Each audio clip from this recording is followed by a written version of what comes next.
రాహుల్ గాంధీ గారు దేశముక్తంగా ఈ బీసీ కులగణన అనేది నిదానం చేసిండు అంటే మనందరికీ తెలుసు. దాంట్లో కొంచెం అడ్డుకుంటే ప్రాబ్లం అని చెప్పేసి అని కేంద్ర మంత్రి బండి సంజయ్ గారు చెప్పారు. సరే దాన్ని వదిలేద్దాం. తర్వాత ఈ మాట కట్టుబడి వాస్తవంగా రేవంత్ రెడ్డి గారే ముఖ్యమైన ఇప్పుడు అన్నట్టు కదా అన్నగారు కదా దళితుల పక్షానో మరి చిన్న వర్గాల పక్షానో ప్రభాకర్ ఎట్లా ఉన్నాడో మరి ఇప్పుడు మన ముఖ్యమంత్రి అయిన తర్వాత సరే గతంలో మనం నేను అలా పోను కానీ ఈ బీసీల విషయంలో చిత్తశుద్ధితోని తెలంగాణ అసెంబ్లీలో అందరి సమక్షంలో ప్రతిపక్ష నాయకులు కావచ్చు మరియు బీజేపీ ఉన్నది టీఆర్ఎస్ వాళ్ళు ఉన్నారు అందరు ఉన్నారు. ఆ రోజు అర్ధరాత్రి 1:15 అయింది. సుదీర్ఘంగా అసెంబ్లీ తీర్మానం అయింది, వాదనలు అయిపోయింది. దాని తర్వాత మార్చిలో మన యొక్క బిల్లును పంపించారు. ఎవరికి? మన రాష్ట్ర గవర్నర్ గారికి. మరి సుమారుగా 6 మాసాలు అయిపోయి దగ్గర వస్తుంది. మరి అందులో అందరూ చర్చించారు, అందరూ పాల్గొన్నారు. సరే మొన్న ఎలక్షన్లకు కూడా పోయినాం. అంటే ఎలక్షన్లకు కూడా పోతే ఆటమటలు కాదు. వాస్తవంగా మన 9వ తారీఖు షెడ్యూల్ ఇచ్చిన దానికి మధ్యలో ఒక రోజు అయిపోయిన తర్వాత 10వ తారీఖున హైకోర్టు మధ్యంతర స్టే ఇచ్చింది. అంటే టైంపాస్ కాదు. మేము ఎందుకు చెప్తున్నామంటే ఆషామాషిగా అంతా ఏదో ఇవ్వడం కాదు, ప్రభుత్వాన్ని కూడా వెళ్ళాలనే ప్రయత్నించింది. ఎందుకంటే అధికారులు కూడా ఆల్రెడీ ఒక పొగులిసే వాళ్ళ చేసిరు. అక్కడ టోటల్గా అంతా ఏర్పాటు చేసుకున్నారు, బందోబస్తు కూడా ఏర్పాటు చేసుకున్నారు. ప్రతి మండలంలో కూడా వాళ్ళ పని వాళ్ళు చేసుకున్నారు.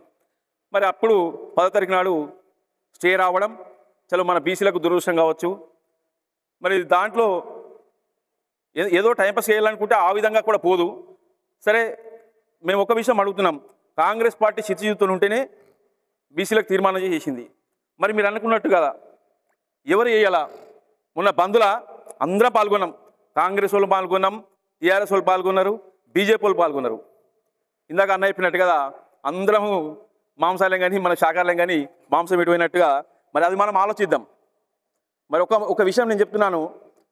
2008-9లో సిరికొండ మండలం కావచ్చు తెలంగాణ వ్యాప్తంగా చాలా ఇబ్బంది జరిగింది. తెలంగాణ వ్యాప్తంగా అధికార పార్టీలో ఎవరు ఉంటే వాళ్ళకు ఒత్తిడి తీసుకొచ్చారు. నేను ఒక సందర్భంగా ఒక విషయం చెప్తున్నా. ఆ రోజు నేను సర్పంచ్గా ఉన్నా. మా తాళరామడుకు అన్న ఉన్నాడు, గంగరెడ్డి బాబు ఉన్నారు. వీళ్ళందరూ కూడా గ్రామ పంచాయతీలో ఏది అప్పుడు జన్మభూమి కార్యక్రమాలకు వేరే కార్యక్రమాలు ఉంటుండే దానిలో అడ్డుకున్నారు చాలామంది. ఎందుకంటే ఎక్కడ కూడా మేము జరగనియ్యాం. అఖిలపక్ష వాళ్ళు ఇదే సిరికొండ మండలంలో రామకృష్ణ ఉన్నారు, చాలామంది ఉన్నారు. నేను కూడా మేము సర్పంచ్ అధ్యక్షుడిగా చేయాలి కాబట్టి బందోబస్తుని చేయించినాం. కానీ ఎన్ని రోజులు చేపిస్తాం? ఒక మీటింగ్ అయితే చేపిస్తాం, కానీ మిగతాది ఏపీలేం కదా, మిగతా ఏపీలేం. తర్వాత మేమంతా ఒత్తిడి తీసుకొచ్చినాం ఈ రాష్ట్ర ప్రభుత్వం మీద. మేమంతా ఒత్తిడి తీసుకొచ్చి చేయడం వల్ల ఒక నిర్ణయం వచ్చింది. తప్పని పరిస్థితుల కాంగ్రెస్ పార్టీ ఇవ్వాల్సి వచ్చింది. ఆ రోజు కాంగ్రెస్ పార్టీ ఇవ్వకుంటే చాలా ప్రాబ్లం జరుగుతుందనే విషయం తెలుసు. కాబట్టి నేను ఈ విషయంలో ఒక విషయం చెప్తున్నాను. ఇవాళ మనం అందరం కూర్చున్నాం, చలో శాంతియుతంగా ధర్మ చేస్తాం. కానీ ఇవ్వాల్సిన వాళ్ళు కేంద్రం కాబట్టి అది సూచనపరంగా వాళ్ళు ఇస్తే మనకు సంతోషం. లేకుంటే మనం శాంతి మార్గంలో వేస్తాం. ఏవో అహింసే లేదు, వేరే మార్గం లేదు, అదే విధంగా ఉంటుందని చెప్పేసి చెప్తున్నాను. ఇంకొక విషయం ఏంటంటే మరి ఆ రోజు కూడా బంద్లో పాల్గొన్న అందరికి కూడా నేను ఒక కాంగ్రెస్ పార్టీ కాదు బీసీ నాయకుడిగా అన్ని పార్టీల వరకు కూడా సంపూర్ణంగా నేను మీకు శుభాకాంక్షలు తెలుపుతున్నాను. ఎందుకంటే మీరు ఈ రాష్ట్ర నాయకత్వం కూడా ఉంది, కానీ కేంద్రంతో మీరు పోరాడుతున్నందుకు మాకు కూడా సంతోషమే. కాబట్టి ఆ రోజు మా పరిస్థితి ఏముందో ఇవాళ మీ పరిస్థితి కూడా అదే ఉంటుంది. ఆ రోజు ఇస్తే మేము సేఫ్లో ఉన్నాం, ఇవాళ మీ ఇస్తే మీరు ఉంటారు, లేకుంటే నష్టపోయేది బీజేపీ. నేను ఎందుకంటే చెప్తా, మీ అందరికీ తెలిసిన విషయం ఓపెన్గా చెప్తున్నా. ఎందుకంటే తలం ఇప్పుడు రామస్వామి ముందే చెప్పిండు అంటే మీరు అంతా కొట్టి మా మీదకి వచ్చినట్టు వాస్తవంగా అవుతుంది, కాదన్న ఉద్దేశం కాదు. ఇలా ఇచ్చేది ఇలా ఎంపీ గారు ఉన్నారు, ఇలా మీరు అందరం అంటున్నాం. జయలలిత తమిళనాడులో సాధించుకున్నది ఎందుకు? ఆ రోజు కేంద్ర ప్రభుత్వంలో సంకీర్ణ ప్రభుత్వం ఉండే ఆమె విరమించుకున్నది, ఒక అల్టిమేట్ జారీ చేసింది. అప్పుడు తప్పని పరిస్థితిలో వాళ్ళకి ఇవ్వాల్సి వచ్చింది.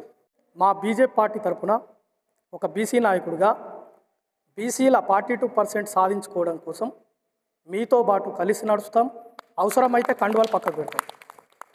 ఇది చెప్పబోయే ముందు కొన్ని విషయాలు, ఈరోజు ఎట్లా ఈ అవకాశం వచ్చింది కాబట్టి మనం తొలి అడుగు వేసినాం కాబట్టి కల్మషం లేకుండా అన్ని పార్టీలలో ఎవరి మనసులో ఏ భేదం లేకుండా కడిగేసుకుందాం ఫస్ట్. ఇది నా అభిప్రాయం. మీరు మాట్లాడేటప్పుడు కాంగ్రెస్ వాళ్ళు కానీ వాళ్ళ అభిప్రాయాలు చెప్పండి. ఈ రోజు నుండి ఎటువంటి భేదాలు లేకుండా కల్మషం లేకుండా ఎవరి అభిప్రాయాలైనా చెప్పచ్చు. ముఖ్యంగా ఏం జరిగిందంటే ఈ సమావేశం అంతా వింటే మా మీద తుపాకు పెట్టి కాల్చడం జరిగింది. కాబట్టి దానికి సమాధానం చెప్పాల్సినటువంటి బాధ్యత మా పైన ఉంది. అంతకుముందే మొట్టమొదట ఏం చెప్పినంటే బీసీ ఐక్యత కోసం, బీసీల రిజర్వేషన్ కోసం మా కండువాలు పక్కకు పెట్టి మేము ఉండడానికి సిద్ధంగా ఉన్నాం. ఇది ఫైనల్. 2 అంశాలను తొందరగా తీసేస్తా. ఒకటి, బండి సంజయ్ గారు మేము పార్లమెంట్లో బిల్లు పాస్ కానియమని చెప్పారు. అది రాజకీయ అంశం, రాజకీయ విమర్శ, దాన్ని పక్కకు పెట్టేద్దాం, అది అవసరం లేదు. రెండవది, పార్లమెంట్లో ఇది ఏదైతే ఉందో రాష్ట్ర అధ్యక్షులు ఎవరికి ఇచ్చిరని అన్నారు. అది కూడా ఒక పార్టీ అంతర్గత విషయం, అది వదిలేద్దాం. ముఖ్యంగా ఏం కావాలా, బీజేపీ పార్టీ కేంద్రంలో ఉన్నది, మరి బీసీలకు ఏం చేస్తుంది, దీని మీద మాట్లాడదాం. ఏం చేస్తుంది? మీ అందరికీ తెలుసు, ఇక్కడ అందరు మేధావులు ఉన్నారు, కాన్స్టిట్యూషన్ తెలిసిన వాళ్ళు ఉన్నారు. ఇప్పటిదాకా కాన్స్టిట్యూషన్ 9 గురించి మాట్లాడారు. కె కృష్ణమూర్తి కాన్స్టిట్యూషన్ కమిటీ వేసినప్పుడు 1992లో సుప్రీంకోర్టులో కేసు వేసిండు. 50% కంటే మించి రిజర్వేషన్లు వాడకూడదు, ఎట్లా వాడుతున్నారు అన్నప్పుడు సుప్రీంకోర్టు అదే టైంలో తమిళనాడు గవర్నమెంటు షెడ్యూల్ 9లో చేర్చి ఈ యొక్క రిజర్వేషన్లు 69% ఇప్పటికి కూడా అమలు చేస్తుంది. కానీ ఆ రాష్ట్రంలో ఉన్నటువంటి ఈ ఏవైతే రిజర్వేషన్లు ఉన్నాయో దానికి మించినటువంటి రిజర్వేషన్లు 69%కి ఎప్పుడైతే తీసుకొచ్చారో ఆ రిజర్వేషన్లకు కొన్ని లిమిటేషన్ ఉన్నాయి. అప్పుడు సుప్రీంకోర్టులో మళ్ళీ కేసేసారు రివ్యూ. వీళ్ళు ఎట్లా 69 అమలు చేయొచ్చు అని వేసినప్పుడు ఇప్పటికి కూడా సంపూర్ణమైనటువంటి తీర్పు రాలేదు. కొన్ని గైడ్లైన్స్ వేసింది సుప్రీంకోర్టు. ఏం చేసింది, ఎప్పుడైతే ఈ ఎక్కువ అదనంగా రిజర్వేషన్లు పెట్టిరో వాటిని మీరు అమలు చేసుకునే మీకు హక్కు ఉంది, రాష్ట్రాలకు హక్కు ఉంది, మీరు చేసుకోవచ్చు. కానీ ఎస్సీలకు ఉన్నటువంటి రిజర్వేషన్లు పూర్తిగా వాడుకోవచ్చు, ఎస్టీలకు ఉన్నట్టు పూర్తిగా వాడుకోవచ్చు. కానీ బీసీలు మాత్రము ఈ అదనంగా ఉన్నటువంటి రిజర్వేషన్లు 8 లక్షల ఆదాయం, సంవత్సర ఆదాయము మించితే వాళ్ళు వాడుకోరాదు అనేటి కొన్ని గైడ్లైన్స్ ఇచ్చి వదిలేసింది. అది అమలు చేస్తున్నాం. అందరికంటే ముందుగా మొదలుపెట్టి జిల్లాలో ఒక చరిత్రను లిఖించుకున్న సిరికొండ ఈ గడ్డ మీద నుంచి ఇప్పుడు బీసీ ఉద్యమాన్ని కూడా మొదలుపెట్టడం నిజంగా ఇది చరిత్రలో లిఖించబడ్డ రోజే 100%. 42% రిజర్వేషన్ మనం సాధించిన రోజు సిరికొండకు కూడా అంత ప్రాధాన్యత ఖచ్చితంగా దక్కుతుంది. జిల్లా జేఏసీ వేసుకున్న తర్వాత, అంత కమిటీ అయిన తర్వాత మీరంతా స్వచ్ఛందంగా ఒక బీసీ జేఏసీ ఏర్పాటు చేసుకుంటామని జిల్లా జేఏసీకి మీరంతా కోరడం, స్వచ్ఛందంగా మీరు రౌండ్ టేబుల్ పెట్టుకొని చేయడం అనేది నిజంగా చాలా ఆహ్వానించదగ్గ పరిమాణం. ఈ సందర్భంగా ఈ సిరికొండ బీసు బంధుగానానికి నిజామాబాద్ బీసీ జేఏసీ పక్షాన నా హృదయపూర్వక అభినందనలు తెలియజేస్తున్నాను. ఇక బీసీ రిజర్వేషన్ పోరాటం అనేది ఏళ్ళుగా సాగుతున్న పోరాటం.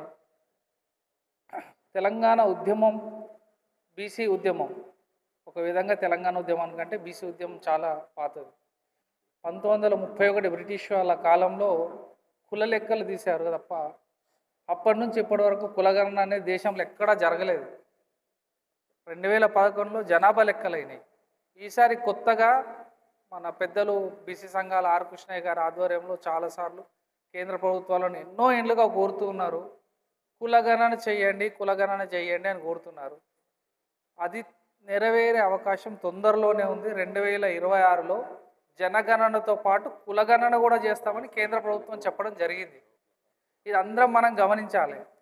ఈ కులగణనలో మన బీసీల లెక్కలు ఖచ్చితంగా తేలుతాయి, దేశవ్యాప్తమైన సర్వేలో తేలుతాయి. రాష్ట్రంలో మనం చేసుకున్నాం, మైనార్టీ బీసీలతో కలిపి మనం దగ్గర 57% వరకు మనం బీసీలో ఉన్నాం. సరే, అందరికి కలిపి 42% ఇస్తామంటున్నారు. అది ఎట్లని ఇవ్వని 42% అనేది సాధ్యమవుతుంది. వచ్చిన తర్వాత ఎవరు వాటా ఏంటిది అనేది ప్రభుత్వం చూస్తుంది, అదంతా ఓకే. కానీ 42% సాధించడంలో మనకున్న ఇబ్బందులు ఏంటి? పార్టీలు అనేది ముఖ్యం కాదు, మనకు ప్రభుత్వాలే ముఖ్యం, వ్యవస్థలే ముఖ్యం. ఈరోజు ఈ పార్టీ ప్రభుత్వం ఉంటుంది, రేపు ఇంకో పార్టీ ప్రభుత్వం వస్తుంది. సెంట్రల్లో అయినా రాష్ట్రంలో అయినా ప్రభుత్వాలు అనేది పార్టీలు మారుతాయి, ప్రభుత్వాలు మారాయి. కేంద్ర రాష్ట్ర ప్రభుత్వాలనే పిలుస్తాం మనం. సో ఈ ప్రభుత్వ వ్యవస్థల మీద ఒత్తిడి పెంచడమే మన బాధ్యత. ఎట్లా పెంచాలి అని అంటే వాళ్ళ అవసరాలు, రాజకీయ అవసరాలు ఉంటాయి. ఆ రాజకీయ అవసరాలలో మన ఓటు బ్యాంకే కీలకం. తెలంగాణలో బీసీలంతా ఏకమైనరు, వాళ్ళందరూ మాకు అపోజిట్గా ఓటేస్తే పార్టీ గెలిచే పరిస్థితి లేదు అనుకున్నప్పుడు ఖచ్చితంగా పార్టీలు బీసీలకు ఏం చేయాలని ఆలోచిస్తాయి. అదే సక్సెస్ అయింది. మళ్ళీ ఏదన్నా కార్యాచరణ పెడదామని అంటే మేము ఆలోచించేలోపే మీరు రౌండ్ టేబుల్ సమావేశం పెట్టారు. మేము ఆలోచించేలోపే మీరు రౌండ్ టేబుల్ సమావేశం ఏర్పాటు చేశారు. చాలా సంతోషంగా ఉంది. నాకు ప్రొద్దున్నే అన్న ఫోన్ చేశారు, ఇట్లా ఖచ్చితంగా పోవాలంటే నేను వేరే పని ఉన్నా కూడా లేదు ఇది ఖచ్చితంగా దీనికి హాజరు కావాలా, అందుబాటులో ఉన్న వాళ్ళు అందరం పోదామంటే మేము చెప్పగానే రావడం జరిగింది. అంతేకాకుండా ఇప్పుడు పార్టీలకు అతీతంగా ఇప్పుడు అన్న వాళ్ళు అందరూ ఉన్నారు, కాంగ్రెస్, బీజేపీ, టీఆర్ఎస్, పార్టీలకు అతీతంగా తెలంగాణ ఉద్యమంలో ముందు వరుసలో ఉండి విద్యార్థి నాయకులుగా పోరాటం చేసిన మనకు ఏ పోరాటం చేస్తే ఏం జరుగుతుంది అనేది మనకు క్లారిటీ ఉంది. అంతు చిక్కకుండా ఏది సక్సెస్ చేయాలనేది కూడా మనకు ఒక క్లారిటీతో ఉన్నాం. మనం ఇది నేర్చుకోవాలనేది ఏం లేదు. తెలంగాణ ఉద్యమంలో ప్రతిదీ మనం పోరాటం చేసినాం. అగ్నిగుండం నుంచి వంట వార్పు దాకా, బస్సు బంద్ నుంచి రైలు రోకో దాకా ప్రతి దాంట్లో మనమే బడుగు బలహీన వర్గాలే పోరాటం చేసినాయి. నాయకత్వం అని చెప్పుకునేటోళ్ళు చాలా తక్కువ. విద్యార్థి ఉద్యమంలో ఉస్మానియా యూనివర్సిటీ పిలిపిస్తే మేమందరం కూడా ఇక్కడ కార్యాచరణ చాలు చేయడం జరిగింది. అలాంటి ఉద్యమం నుంచి వచ్చినాం కాబట్టి ఒక బీసీగా చాలా గర్వపడుతున్నాను. ఏదైతే 42% రిజర్వేషన్ అని కాంగ్రెస్ పార్టీ మనందరినీ అరే మీరు 42% ఉన్నారు మీరు లేవండి అని ఏదైతే మనకు అసెంబ్లీలో బిల్ పాస్ చేసిర్రో, పాస్ చేసినప్పుడే మేము చదువుకున్నాం కాబట్టి అది పాస్ కాదని అనుకున్నాం. వెనుకబడ్డటువంటి వాళ్ళు లేదా మతం మారినటువంటి ఇతర కులాల మతాల నుంచి మారినటువంటి వాళ్ళను కూడా ఈ కేటగిరీకి రావడం వల్ల రోజు రోజుకు పెరిగిపోతుంది దీని శాతం. క్రిస్టియన్గా అయినా బీసీలు అవుతారు, లేదా ముస్లింలుగా మారినా బీసీలు అవుతారు. దూదాకుల సయ్యదులు, పకీర్లు ఏదైనా కూడా వీళ్ళు అవుతారు. అంటే వీళ్ళ శాతం రోజు రోజుకు పెరిగిపోతున్నది. దీనికి కారణం ఏమిటి అనేది కూడా ఆలోచించాలి. పార్టీలు ఉంటాయి, పార్టీలకు రాజకీయాలు ఉంటాయి, కానీ ఎన్ని చేసినా బీసీలు ఎందుకు అది ఎదగటం లేదు? వీళ్ళు 42% స్థానిక సంస్థల్లో రిజర్వేషన్ అడిగారు. ఎందుకు అడగలేరు పాపం వాళ్ళు? ఇంకా ఉద్యోగ ఉపాధి అవకాశాలు కూడా కాదు ఈ విషయం. 27% వీపీ సింగ్ మనకు రిజర్వేషన్ చేస్తే 23% అమలు చేసేందుకే ప్రాణం పోతుంది మన వాళ్ళకు. మరి ఇంత అన్యాయం గురవుతున్నాం, ఎందుకని ఐక్యత కావటం లేదంటే మనం అనేక కులాలుగా విభజించబడి ఉన్నాం. వాళ్ళలాగా 1-2 కులాలు అయితేనేమో ఏదో ఒక రకంగా ఒక లీడర్ను పుట్టుకొచ్చి ఇదిరా అదిరా అని మాట్లాడితే అయిపోతుండే. ఇందులో అనేక రకాల వ్యత్యాసాలు, జీవన పరిణామానికి సంబంధించిన విషయం కానీ, లేదా బతుకుతున్నటువంటి గత బతుకులు కానీ మనల్ని ఒక దగ్గర ఉండనీయకుండా చేస్తున్నటువంటి స్థితి ఉన్నది. మేము అన్న చెప్పింది ఏంటంటే మేము అందరం బీసీలకు అనుకూలంగా అంటున్నారు, కానీ మానసికంగా ఒప్పుకోవడానికి చాలా కష్టమవుతుంది. అది అందరం ఒకటైన సంగతి చాలా కష్టమవుతుంది. అందరం ఒకటంటే అర్థం ఏమిటి? నువ్వు నేను అందరం ఒకటే అంటే మన మస్తిష్కం ఒప్పుకోదు, మన మస్తిష్కం మన మెదడు ఒప్పుకోదు. ఒప్పుకున్నట్టు నటిస్తాం అంతే, అవసరం కూడా. అందుకని ఈ నేపథ్యాన్ని మనం వీళ్ళు ఏమంటారంటే మమ్మల్ని అవమానపరుస్తున్నారు, మమ్మల్ని కించపరుస్తున్నారు అని మాట్లాడుతూ ఉన్నారు. కానీ బీసీ జేఏసీ కొన్ని డిమాండ్లని రూపొందించింది. ఆ డిమాండ్లపైనే ఉద్యమం సాగుతుంది. కానీ ఈ అగ్ర కులాల్ని ఏనాడు కూడా వ్యక్తిగతంగా కానీ లేదు మరో రూపంలో కానీ విమర్శించింది కాదు. కానీ చరిత్ర చెప్పుకుంటున్న సందర్భంలో అసలు రిజర్వేషన్లు మూలంగా ప్రతిభ దెబ్బతింటుంది అని చెప్పేసి మాట్లాడినప్పుడు తప్పనిసరిగా జవాబు అవసరం. తప్పనిసరిగా జవాబు అవసరం. అసలు ప్రతిభ అంటే ఏంటి? ప్రాచీన భారత చరిత్ర చదివితే మనం తెలుసుకుంటే చేపలు పట్టే గూండ్లోళ్ళు ప్రతిభ కనబరచట్లేదా? గడ్డాలు గీసే మంగలి వృత్తి చేసేవాళ్ళు ఇవాళ డాక్టర్లు ఉన్నారు, సర్జరీలు చేస్తున్నారు. కానీ ఆ రోజు గడ్డ అయితే ఎవరు చేసేవాళ్ళు? నేను చూసిన చిన్నతనంలో ఒక గ్రామంలో ఖమ్మం జిల్లాలో డాక్టర్ పేరే గడ్డల డాక్టర్. ఆయన వృత్తి రీత్యా మంగళ పని, నహై బ్రాహ్మణుడు, చాలా ముద్దుగా. వృత్తి కులాలు ఇవన్నీ, శ్రామిక కులాలు ఇవన్నీ. ఆ రకంగా అక్కడ లైన్ కట్టేది గడ్డలు వచ్చిన వాళ్ళంతా కూడా. ఆ తర్వాత చెట్ల మందులు. మరి ఆ ప్రతిభ లేదా? ఆ ప్రతిభని మనం పరిగణలో తీసుకోకూడదా?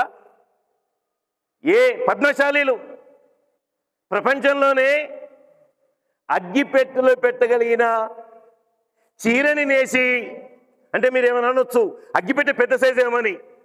కాదు కాదు, అటువంటి ప్రతిభ ఈ 77 దశాబ్దాల కాలం దాటిన స్వతంత్ర భారతంలో ఈ ప్రతిభను ఎవరైనా పరిధిలో తీసుకున్నారా? ఇది పరిణామం కాదా? కేవలం అధ్యయనం అంటే చదువు, పోటీ పరీక్షలు, అదే నా ప్రతిభ కాదు కదా. అదే సమయంలో ఈ కులాల్ని, ఈ వృత్తి కులాల్ని, ఈ వృత్తి జీవనాధారంగా చేసుకున్న వాళ్ళని చదువుకు దూరం చేసింది ఎవరు? సందర్భం మాట్లాడుకోవాలి కదా. ఏదైతే నువ్వు ప్రతిభ అంటున్నావో ఈ ప్రతిభను సాధించడానికి చదువుకు దూరం చేసింది ఈ పాలకులు, ఆనాటి ఆ వ్యవస్థ. అందుకనే జ్యోతిరావు పులే కానీ, తమిళనాడులో అనేక ఉద్యమాలు కానీ ముందుకొచ్చాయి. అనేక పద్ధతుల్లో చదువుకు దూరం చేయడంతో ఆర్థికంగా వీటన్నిటికి కూడా మనం దూరమైనాం. 42% స్థానిక సంస్థల్లో విద్యా ఉద్యోగాల్లో రిజర్వేషన్ కల్పిస్తూ జీవో జారీ చేసింది. దానికి వ్యతిరేకంగా కొంతమంది కోర్టుకు వెళ్ళారు. 10 రోజులు వాయిదా వేసి కోర్టు స్టే విధించింది. ఎన్నికలు వాయిదా పడ్డాయి. నిజంగా ఇప్పుడున్నటువంటి ప్రభుత్వానికి తెలియదా? రిజర్వేషన్ ఒక మంచి పరిణామమే, కానీ దానికి తగ్గట్టుగా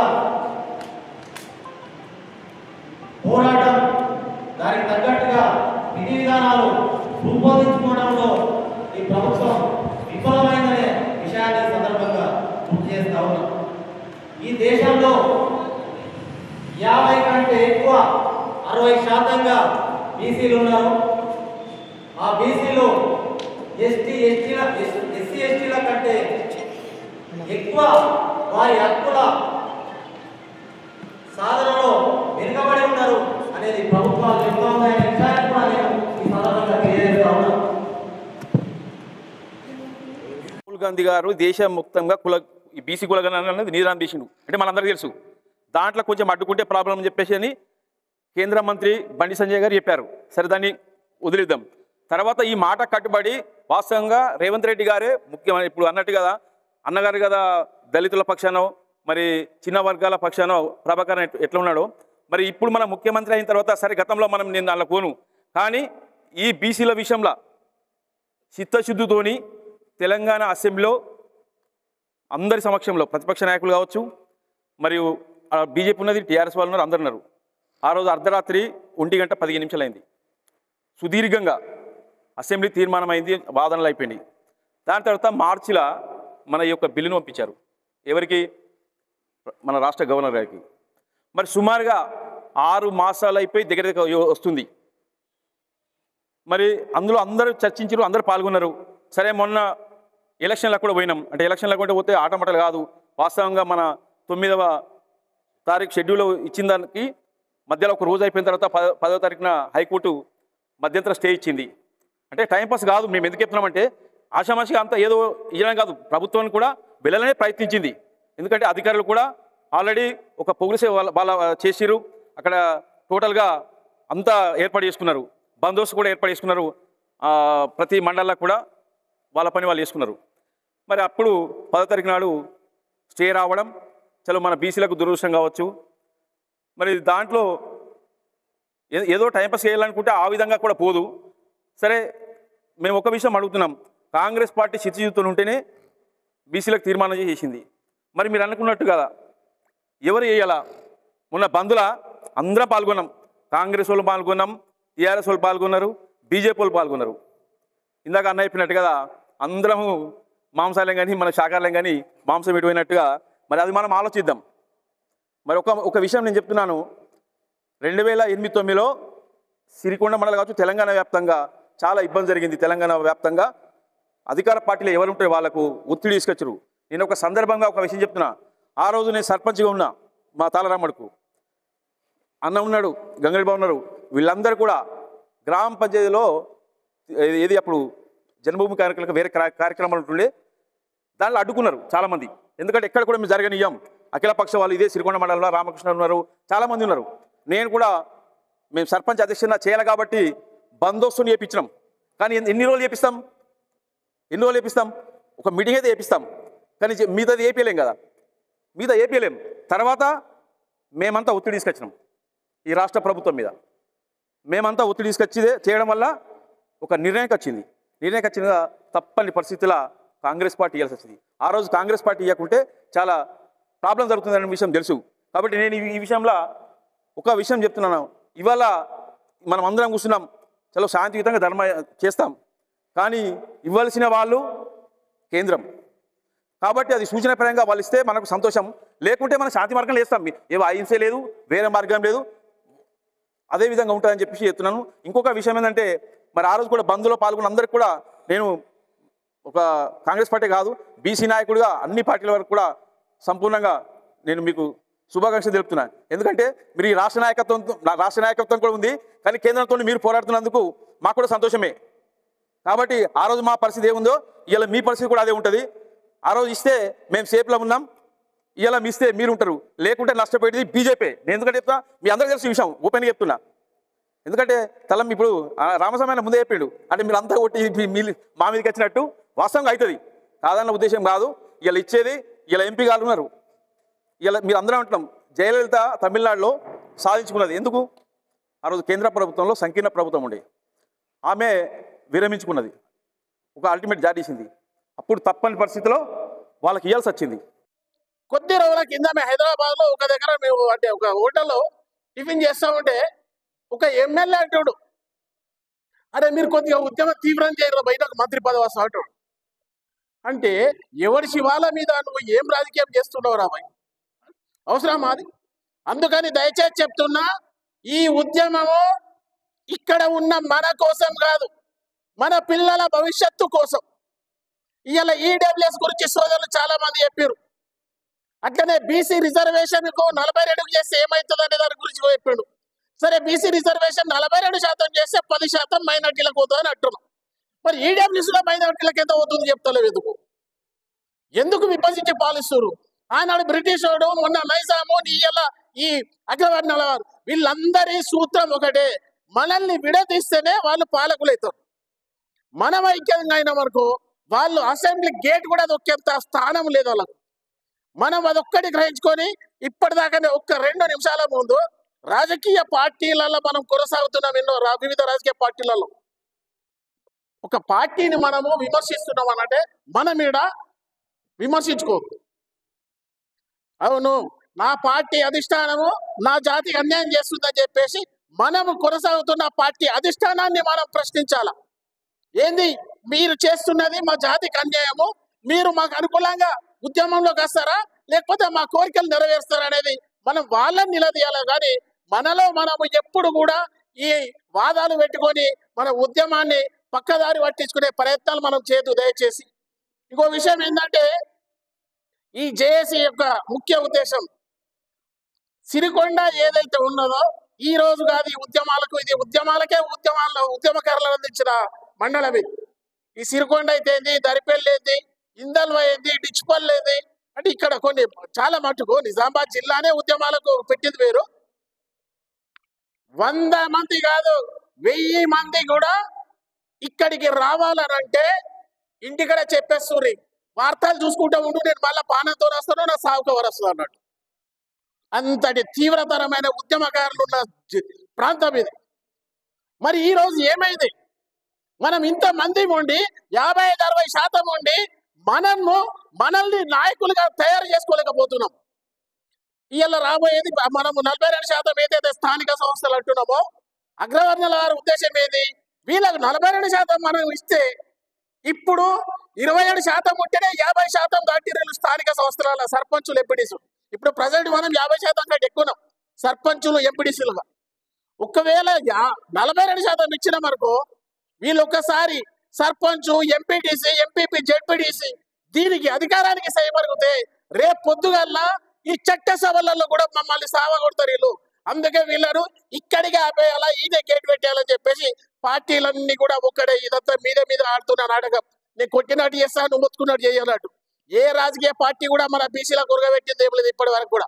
ఇలా యొక్క నాయకులు, జిల్లా నుంచి వచ్చేసినటువంటి సాధన సమితి నాయకులందరికీ, దీంట్లో పాలు పంచుకుంటున్నటువంటి నాతో పాటు ప్రతి ఒక్కరికి కూడా ఉద్యమాభివందనం. మొదట నేను ఏం చెప్పదలుచుకున్నా అంటే, మలిదశ తెలంగాణ సాధన పోరాటంలో సిరికొండల మొట్టమొదట జేఏసీ ఏర్పాటై ఆ ఉద్యమంలో పాల్గొన్నప్పుడు ఇదే కాంగ్రెస్ పార్టీ మనకు తెలంగాణను ఇవ్వడం జరిగింది. ఎందుకంటే సిరికొండ నుంచే స్టార్ట్ అయింది అన్న ప్రభాకర్ అన్నట్టు. బోధన్ మా తర్వాత, నిజామాబాద్ మా తర్వాత. నేను అనుకుంటా ఏంటంటే ఈ రౌండ్ టేబుల్ సమావేశం కూడా మన సిరికొండలనే స్టార్ట్ అయింది కాబట్టి ఇది ఖచ్చితంగా సక్సెస్ అవుతాం మనం. అంటే ఈ గడ్డకు అంత ఘనత ఉంది ఇక్కడ. ఈ తెలంగాణ రాష్ట్రంలో నిజామాబాద్కి ఎంత ఉన్నదో సిరికొండకు దానికి రెట్టింపు ఉన్నది అనేటువంటి విషయాన్ని మీకు తెలియజేసుకుంటున్నాను. వాస్తవమే. ఇప్పుడు 42% ఎందుకొరకు కొట్లాడుతున్నాం మనం? మన రాష్ట్ర జనాభాలో బీసీలో మనం ఎందరం ఉన్నాం, మనకి ఎంత శాతం కావాలని కోరుకుంటున్నాం. ఎందుకు కోరుకుంటున్నాం? ఈ 42% అనేటువంటిది ఎందుకు వచ్చింది? ఇప్పుడు గత 5 సంవత్సరాల క్రితం కానీ, గత 10 సంవత్సరాల క్రితం కానీ ఈ రిజర్వేషన్ విషయం రాలేదు కదా. ఎందుకు వచ్చింది ఈ రిజర్వేషన్ విషయం? కాంగ్రెస్ పార్టీ గత మేనిఫెస్టో లోపల మేము బీసీలకు 42% ఇస్తామనేటువంటి ఏదైతే వాగ్దానం చేసినరో దానికి కట్టుబడి ఉండి ఈరోజు రాష్ట్రం లోపల కులగణన సర్వే చేసి 56% బీసీలు ఉన్నారు కాబట్టి వాళ్ళకి ఖచ్చితంగా 42% కావాల్సిందే అనే విధి విధానాలతోని ఒక రూపకల్పన రేవంత్ రెడ్డి గారి సారథ్యంలో జరిగినటువంటి కార్యక్రమం. లేకుంటే మనకి ఎవరికి యాదికి లేదు. ఇది 42% మనకు కావాలనేటువంటి ఆలోచన ఎవరికి రాలేదు. కేవలం అక్కడి నుంచి స్టార్ట్ అయింది. మరి తప్పిదం ఎక్కడ జరిగింది? అతను చేసే కార్యక్రమాలన్నీ కూడా చేసిండు. అతను చేసేటువంటి ఆర్డినెన్స్ను చేసిండు. అతను తీసుకొచ్చే జీవోని తీసుకొచ్చిండు. ఆర్డినెన్స్ను గవర్నర్కు పంపించిండు. మరి ఇది ఎవరు చెయ్యాలా? ప్రభాకర్ అన్నట్లు అన్ని పార్టీలు బీసీలకు కావాలి 42%. మరి లోపం ఎక్కడున్నది? లోపం ఎక్కడుంటుందంటే అధికారం దగ్గరనే ఉంటుంది లోపం. ఎవరు ఏ పని చేయాలో ఆ పని చేస్తేనే సక్సెస్ అవుతుంది, కానీ వేరే వాడు చేస్తే సక్సెస్ కాదు. హెడ్ మాస్టర్ సంతకం పెడితేనే నడుస్తుంది, కానీ స్కూల్ అసిస్టెంట్ సంతకం పెడితే నడుస్తుందా? అది నడిచే సమస్యనే లేదు. కాబట్టి ఇది ఎక్కడ జరగాల అంటే 9th షెడ్యూల్ అనేటువంటిది పార్లమెంట్ యొక్క ఆమోదం ఉంటేనే జరిగేటువంటి సమస్య. మనం కంపేర్ చేసుకుంటాం.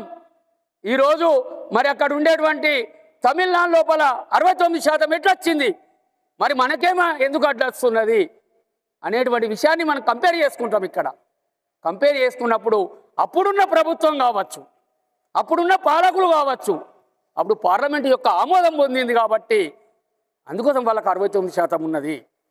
తెలుగుదేశం పుట్టినాడు కమ్యూనిస్ట్ వాళ్ళు తెలుగుదేశం సపోర్ట్ చేస్తే నేను చెయ్యాలంటే నా గురించి మీటింగ్ పెట్టించి నన్ను ఇచ్చేటప్పుడు రాజీనామా ఇచ్చిన సిపిఐ. అప్పుడు నేను కాంగ్రెస్లో పోయినా. ఎందుకు? అభివృద్ధి భాగంగా 70 ఏళ్ళ ఇందిరాగాంధీ హైదరాబాద్లో మీటింగ్ పెట్టింది. అప్పుడు ఏం చేసి కాంగ్రెస్ పార్టీలో బ్యాంకులు జాతీయం చేసింది, రాజభవన్లో రద్దు చేసింది, 20 సూత్రాలు అమలు చేసిండ్రు. అంటే అలా లంగాలు ఉండొచ్చు, దొంగలు ప్రతి పార్టీలో మంచోడు చెడ్డోడు అందరూ ఉంటారు. నా కాంగ్రెస్ సత్య హరిచంద్రులు ఏ పార్టీలో లేరు, కాంగ్రెస్ కాదు ఏ ప్రతి పార్టీలో ఉన్నారు. అదే అగ్రకులాల వరకు. ఒకప్పుడు నల్గొండ జిల్లా కంచుకోడ కమ్యూనిస్టు పార్టీకి అది పేరు చెప్తే భయపడ్డటువంటి చరిత్ర ఉన్నది. ఆ రోజు అంతేవరు వాళ్ళే రెడ్డిలే, ఆ రెడ్డిలే కమ్యూనిస్ట్, ఇప్పుడు వాళ్ళంతా కాంగ్రెస్ వాళ్ళు. ఉత్తమ్ కుమార్ ఎవరు, కోమరెడ్డి వెంకరెడ్డి ఎవరు, వీళ్ళు అంతోళ్ళు మొత్తం మంత్రులే వాళ్ళే. కమ్యూనిస్ట్ పార్టీ పుస్తకం యాదగిరి రెడ్డితో కమ్యూనిస్ట్ రెడ్డి వాళ్ళు.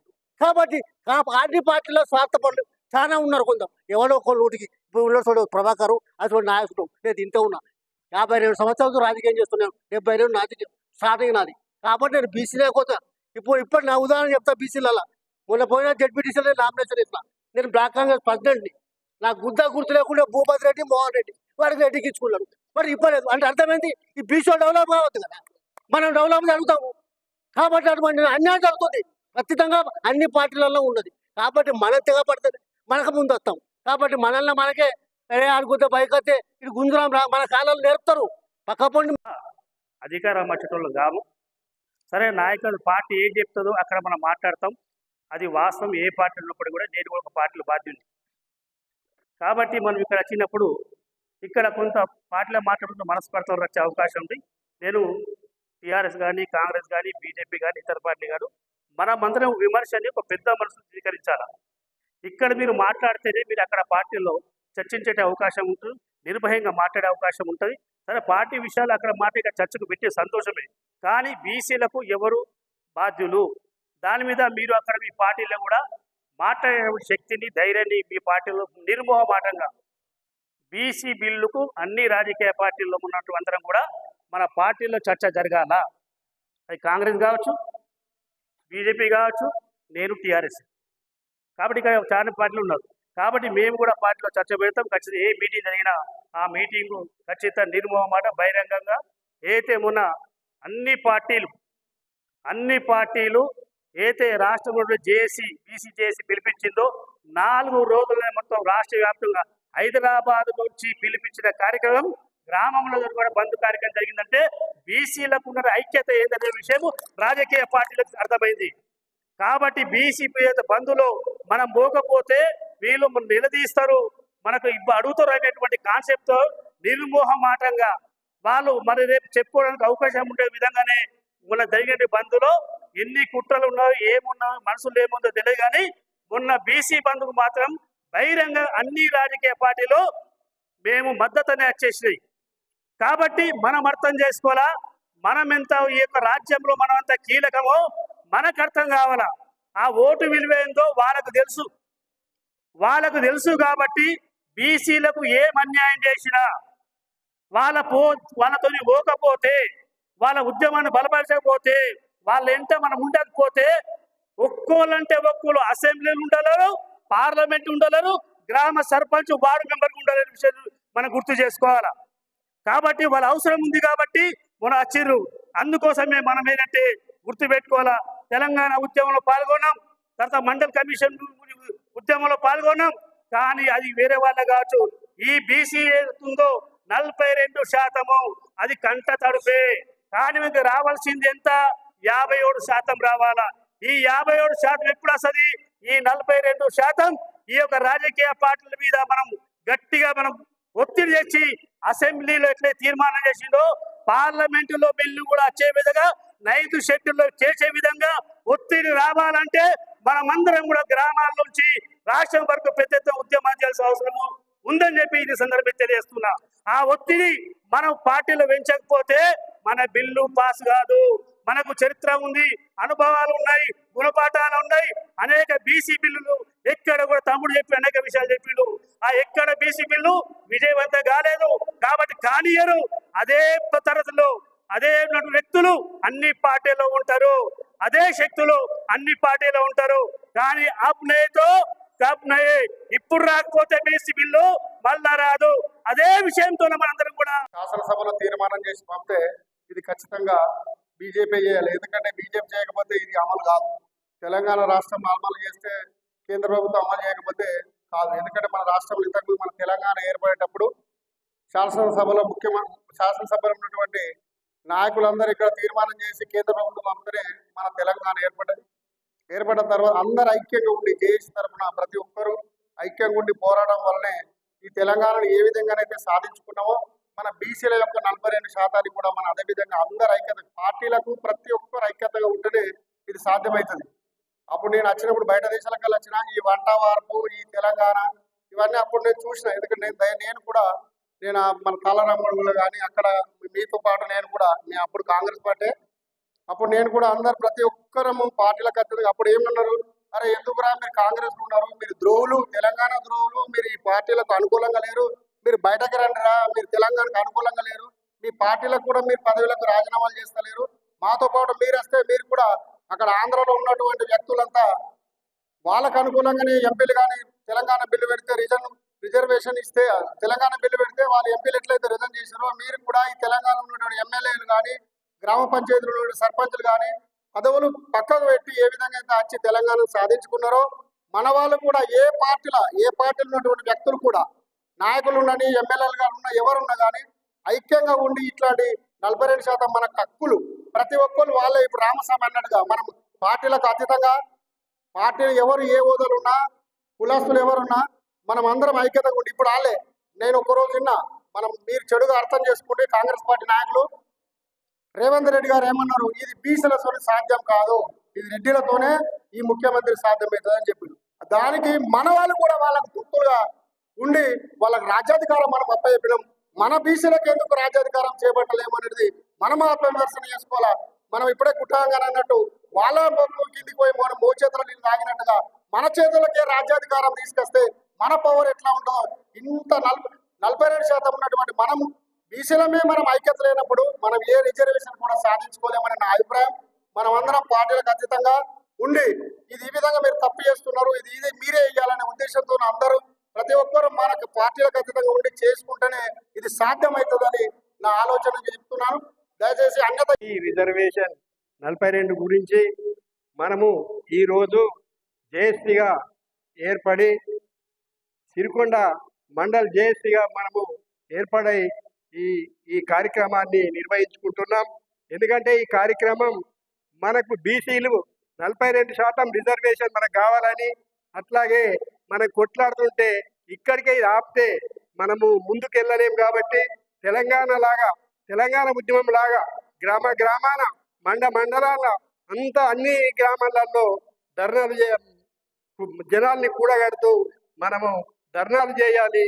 అట్లాగే అంతేకాకుండా కూడా మనము ఈ బిల్లును పాస్ చేయడానికి కోసం ఎమ్మెల్యేలను కానీ ఎంపీలను కానీ జరగకుండా గెరావ్ చేసి మనము ఇవన్నీ పాస్ చేసుకుంటే బాగుంటుందని నా అభిప్రాయము.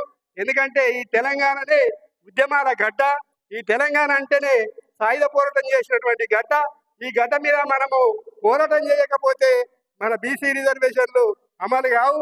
అందుకని మనం అందరము బీసీ రిజర్వేషన్ల కోసం కొట్లాడదాం. ఇక్కడే కాకుండా రస్తా రోకోలు చేద్దాం. అట్లాగే ఇంతకుముందు మన తెలంగాణ ఉద్యమంలో జరిపినట్టు అన్ని కార్యక్రమాలు చేస్తూ ఆ ఎంపీలను ఎమ్మెల్యేలను మీరు బిల్ పాస్ చేయిస్తారా లేక రాజీనామా చేస్తారా అని మనము వాళ్ళ మీద ఒత్తిడి తెచ్చి మనం ఇంకా ముందుకెళ్ళాలని తెలియజేస్తూ ముగిస్తున్నాం. యుద్ధం మిగిలే ఉన్నది బహుజన ఓ బహుజన, యుద్ధం రగులుతూ ఉన్నది బహుజన ఓ బహుజన, యుద్ధం మిగిలే ఉన్నది బహుజన ఓ బహుజన, యుద్ధం రగులుతూ ఉన్నది. కాళేశ్వరు కమిషన్ను అడుగుదాము, ముంగేరి లాలు సిఫార్సులను అడుగుదాము, అనంత రామన్ కమిషన్ను అడుగుదాము, మురళీధర్ రావేసిన కమిషన్ను అడుగుదాము, బీసీల అభివృద్ధిని అడ్డుకున్న కాంగ్రెసును అడుగుదాము, బీసీలను కుట్రలతో వంచిన బీజేపీని అడుగుదాము. బహుజన ఓ బహుజన యుద్ధం మిగిలే ఉన్నది, బహుజన ఓ బహుజన యుద్ధం రగులుతూ ఉన్నది. Okay, thank you. మనం ఏదైతే ఈరోజు జేఏసీగా ఏర్పడి రిజర్వేషన్ల సాధనకై మరి ముందడుగు వేస్తూ ఏ విధంగా ముందుకెళ్దాం, మరి ఏ విధమైన చట్టాలు ఉన్నాయి, ఏ విధంగా అమలు పరుచుకున్నారు, మరి ఈరోజు మరి కాంగ్రెస్ ప్రభుత్వం ఏదైతే ఉన్నదో మన సీఎం రేవంత్ రెడ్డి గారు మరి ఇచ్చిన మాటకు కట్టుబడి మరి కామారెడ్డి సభ ద్వారా మరి బీసీలకు 42% రిజర్వేషన్కై మరి సభ పెట్టి మరి ప్రజల్లోకి తీసుకొచ్చి మరి అది పార్లమెంటులో మన అసెంబ్లీ లోపల సమావేశాల లోపల మరి ఒక బిల్లు రూపం లోపల మన గవర్నర్ గారి దగ్గరికి పంపిన విషయం మనందరికీ తెలిసింది. దాని తర్వాత గవర్నర్ టు మరి అసెంబ్లీ ఆమోదం పొందాలా, రాష్ట్రపతి దగ్గరికి వెళ్ళాలా, మరి సాధించుకోవాలా, ఇది అన్ని పనులు మనకు ఉన్నాయి. ఒకటి, పార్టీలు వేరైనా మనమంతా ఒకటే, మనమంతా బీసీలం. కాబట్టి మనకు కావాల్సింది ఏదైతుందో తెలంగాణ ఉద్యమం లోపల ఏ విధంగా అయితే అందరికీ ఇప్పుడు మనకి వచ్చిన వరకు అవగాహన పెరిగింది, ఎందుకంటే వక్తల ద్వారా మనం వివిధ రూపం లోపల మనం మెసేజ్ విన్నాం. కాబట్టి ఇదే విధంగా గ్రామాన మరి బీసీ రిజర్వేషన్లు ఎందుకు కావాలా, సామాజికంగా మరి ఎస్సీ కావచ్చు, ఉదాహరణకు ఎస్టీ కావచ్చు, బీసీ కావచ్చు, మైనార్టీల లోపల కావచ్చు, మరి ఎందుకు వెనుకబడి ఉన్నారు, మరి ఎందుకు విద్యా రంగం లోపల మరి వీళ్ళు ముందుండలేకపోయారు, పరిపాలన విధానం లోపల ఎందుకు ముందుండలేకపోయారు. మనకు అన్న రామసామన్న మొత్తం లిస్ట్ చదివిండు. ఉదాహరణకు నేను కూడా కాంగ్రెస్ పార్టీ కార్యకర్తని, కానీ ఒక్క విషయం చెప్తున్నా, కానీ ఇక్కడ ఉన్నదంతా రెడ్డి వర్గమే. మరి ఎటువైంది మన బీసీ వర్గం, మరి ఎందుకు ఆ స్థాయికి ఎదగలేకపోయినాం? కారణం ఏంటి? అణచివేత. సమాజం తరతరాలుగా మనల్ని అణచివేస్తూ వచ్చిరు, కాబట్టి పెత్తనం చెలాయిస్తూ వచ్చిరు. కాబట్టి మనకు కావాల్సింది మన వాట, రాజకీయంలో కావాలా, సామాజికంగా అన్నిట్లలో కావాలంటే గ్రామాన అవగాహన పెరగాలన్న. గ్రామాన అవగాహన ఆ రోజు ఎట్లయితే తెలంగాణ సాధనకే జేఏసీ ఏర్పాటు చేసుకొని మనం అందరం ప్రయత్నం చేసినామో, గ్రామాలు కూడా బీసీ జేఏసీ ఏర్పాటు కావాలన్నా. సిరికొండ మండలం కావాలా, అండ్ గ్రామాల లోపల కావాలా, అందరికీ వివరిస్తూ